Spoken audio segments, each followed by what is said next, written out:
I screamed at Harvey last night, and I'm not meaning like I raised my voice a little bit. I like fully screamed, and I'm not boasting about that. I feel just as disgusting about it now as I did in the moment, but I want to talk about it. This morning Josh brought me my coffee into my shower, so that's kind of like showing you what last night entailed.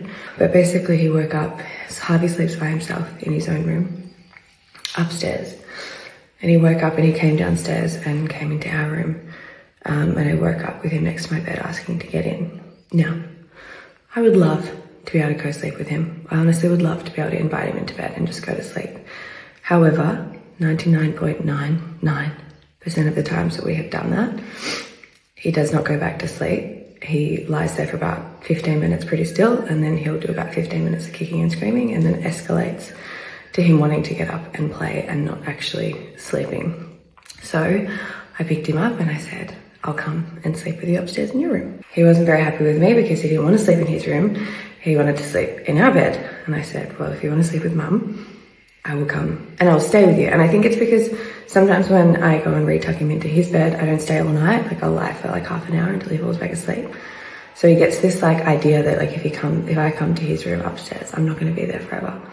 But I was like, buddy, I will be there till the green sheepy, which is his wake clock. I will be there with you. I'll lie down and I'll sleep with you. And I did that a few times over the holidays too. Anyway, it just set off a massive meltdown in him, and he and I both became incredibly dysregulated. Like, oh, it escalated so much. And I was so tired.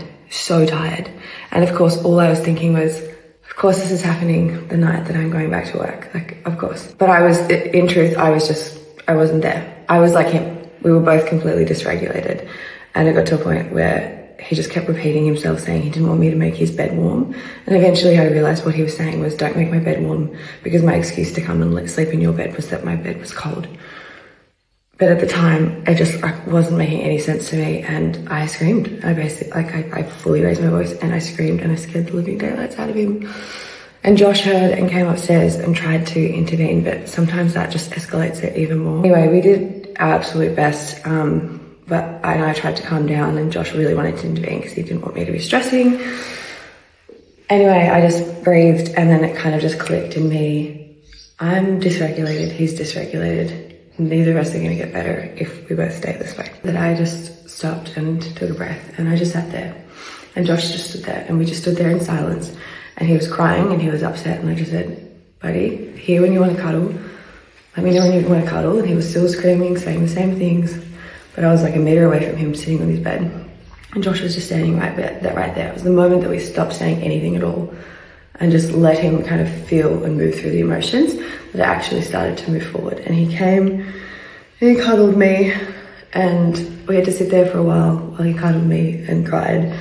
And then I just kept telling him, when you're ready to lie down, you tell me. And eventually he said, I want to lie down now. I want you to lie with me. So we lay down, and I don't know, it probably took like another half an hour or 40 minutes to actually calm down enough to fall asleep. Me like another hour, because my heart rate was so high. So I'm feeling tired this morning, but I tried my best to repair in the moment, but like we probably didn't come across sincere because of how dysregulated I was. So this morning when he wakes up, because he's still asleep, I'm going to try and repair it as much as I can before I go to work. Because I hate it. I hate screaming at him, but oh my God, the reason I wanted to share it is, it's so normal and so fair enough. And sometimes our patience is just tested, and I just don't want anyone else feeling like, I suppose, as gross as I felt last night for being that way, and for thinking that they're the only parents that do it, because I see so much gentle parenting online and people just look like they freaking nail it, and I just want you to know that I don't always nail it.